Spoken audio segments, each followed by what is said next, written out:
A few videos ago I made a review about a W116, about a W126, and now finally, eventually, after more than 3 years of extending the video, we are going to talk about the W140.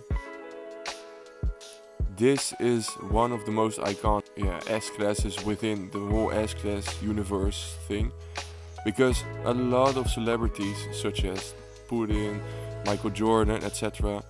were using this vehicle. The vehicle that I will be reviewing today is the W140 S-Class with the 300 SE, which is kind of a basic one. However, it has a 3.2 liter inline 6 with 220 horsepower, is fully leather, has a really nice purplish color, and is one of the earliest ones that were made. It's from 1992, I believe, and it's not an extended version, which is also quite rare, and I'll be talking about it today. As you can see here from underneath, the car looks like brand new, and this generation S-Class is really famous and notorious for being really big. And one of the examples I can give you for why this example of this vehicle is really iconic is that it's the first S-Class to have a 6-liter V12, which I believe produced around 380 horsepower, which for the time being was really generation before this one. I had the 560 SEL, which was a 5.6 liter V8 producing 270 horsepower, and as you can see, this one has 220 horsepower with only a 3.2 liter. So engine wise, the vehicles really improved in a few years with just a new generation being released, and also the design of the vehicle was much less square, boxy, etc. It was much more like the late 90s were also doing with the vehicles, much more round and much more aerodynamic and stuff like that.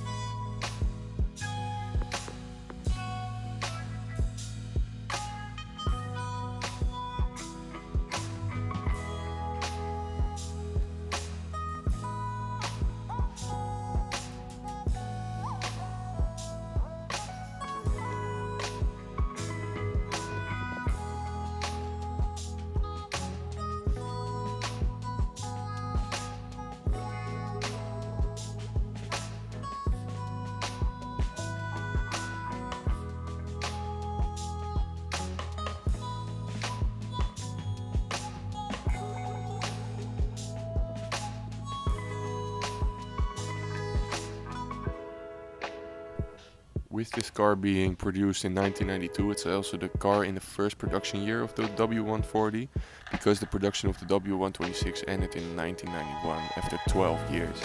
This production was produced to, I believe, all the way up to 1998, when the I don't know what number exactly, but then the next generation S-Class was introduced, with some people calling it the ugliest generation of all time. This generation had a few minor facelifts for the engines and for the lights, etc. However, I don't think that the interior was changed that much throughout the whole life of the vehicle. Interior wise, it always has kept the same.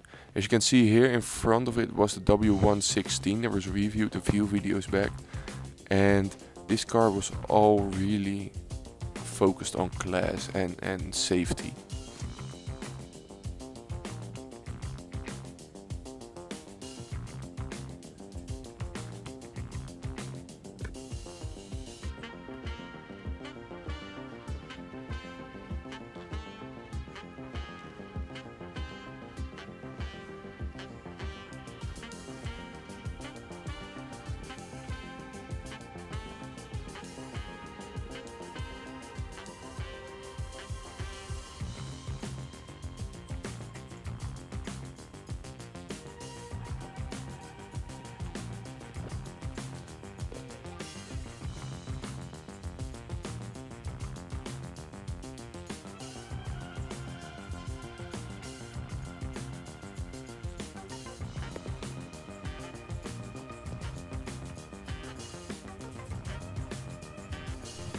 The interior of the car was again improved from the W126. The car also has fully leather seats, everything leather, and also has these really nice accents of wood in the interior as well. As you can see, they also thought about seat belts, and I think the seats are cooled as well. As you can see here, the gauge cluster, the air vents as well, a lot of options and stuff. Yeah, just a fully refurbished new dashboard for the new generation that didn't even look like the W126 as well.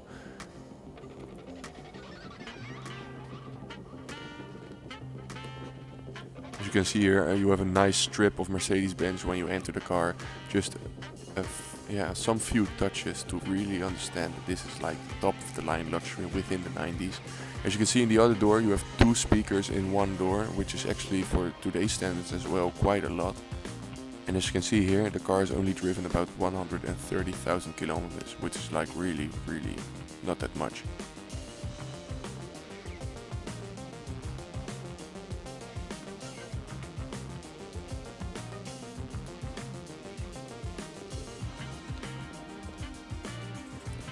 Behind the steering wheel you have some of the basics, like to switch on your lights and stuff, and I think this is the cruise control button, but I'm not sure. In the middle, as you can see, the car has wooden accents. This is also like kinda taken from the W126 because that one had that as well. However, you have more buttons and more options for electronics and stuff. As you can see, the car also has a sunroof, which is quite rare, I think. And those sticking things that come from the roof as well were actually mirrors for the rear passengers. As you can see here, a lot of buttons, which some of them are for the sunroof and stuff, and others are for lights, etc. You have multiple options to dim the lights within the cabin. As you can see here, the car sunroof slides within the roof itself, so it doesn't distort somehow the design of the car. Really nicely done within the car itself.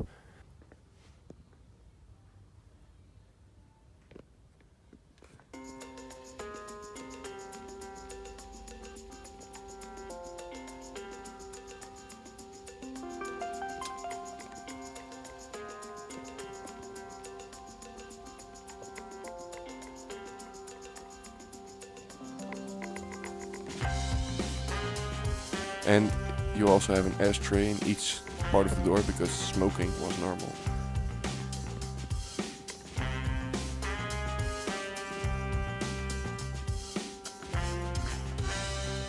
Also climate control for the rear seats. Also kind of luxurious for that time, but nothing too weird. And also a kit for if something goes wrong.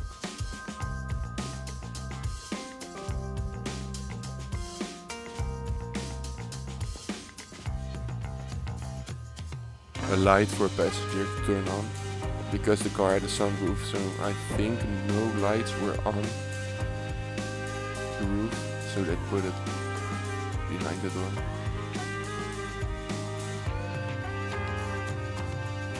As you can see here, the logo actually said 300 SE. This was the first S-Class to later change the name to S300, for example.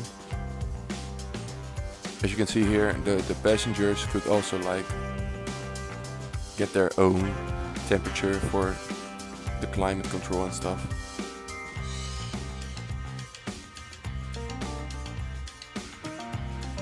And also heated seats, as you can see here, which is also a quite nice option to have. A lot of buttons for like the air conditioning and stuff, and also a cassette deck, which was for that time, for 1992, it was I think the most luxurious option because CDs weren't a thing back then.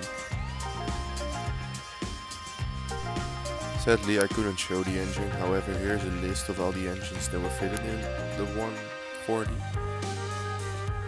The vehicle we reviewed today was the 320 SE, which wasn't the base engine. The base engine was a 2.8 liter inline-6.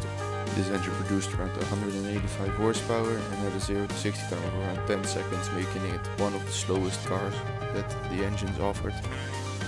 The other engines, the V8s, were quite faster, with a 0 to 60 time of around 8 seconds to 7 seconds.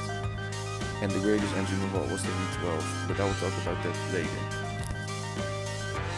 Speaking of the V12, this is the V12. It was the fastest, biggest engine that Mercedes offered in the S-Class.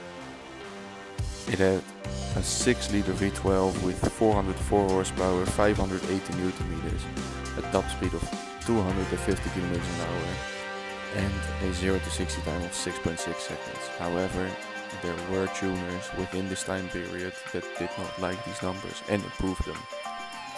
One of these tuners was AMG with the AMG S70. This was the 6-liter V12 but bigger, because it was a 7-liter V12 with only 15 units made. It had 496 horsepower, 720 Newton meters, a 0 to 60 time of 5.2 seconds and a top speed of 300 km an hour, making it much faster than the normal S600 or 600 SEO. This car is one of the rarest AMGs ever made, as only 10 to 15 units had ever been made. It wasn't available to the public, as well as only people who had specific connections with AMG were able to get them.